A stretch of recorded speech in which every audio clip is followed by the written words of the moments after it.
She left the nightclub lights behind and walked into a world that looks nothing like the one she knew, but somehow fits her just the same. Kennedy traded dresses and high heels for overalls and steel-toe boots. And what started as a choice about money became a decision about identity. On the rig, she found heavier pay, harder hours, and a kind of respect that has to be earned with every single shift. She talks about the raise like it changed her options. For her, it was practical. But the deeper change is how she shows up, steady, capable, and stubbornly herself. The rhythm of life on the platform is simple and intense. Days are ruled by watches and checklists, by short bursts of full effort and small windows of recovery. Kennedy's role puts her in the thick of it, handling heavy casing, guiding tubulars, and moving in sync with a crew that depends on one another for safety and success. It's manual work, but there's an art to it.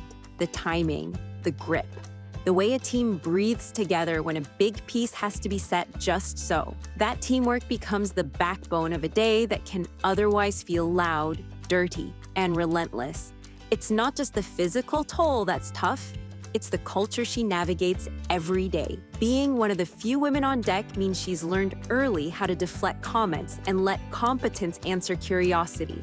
She's had to lean into skill over talk, to keep her head down and her hands moving until the whispering stops and the work tells the story.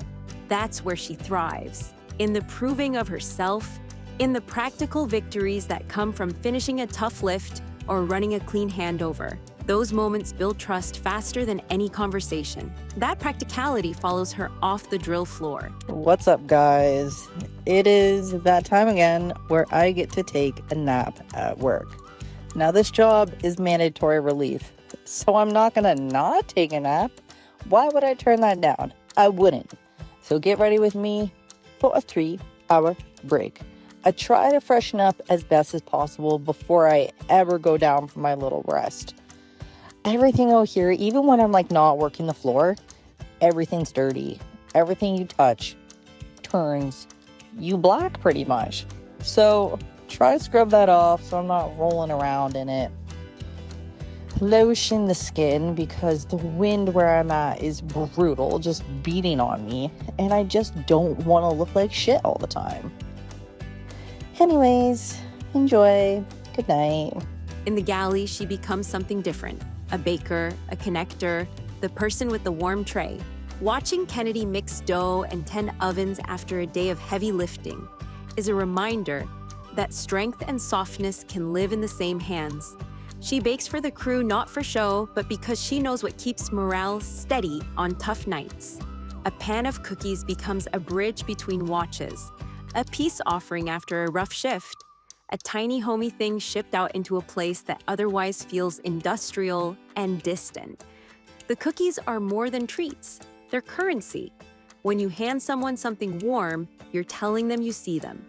In a job that demands so much, those small gestures matter.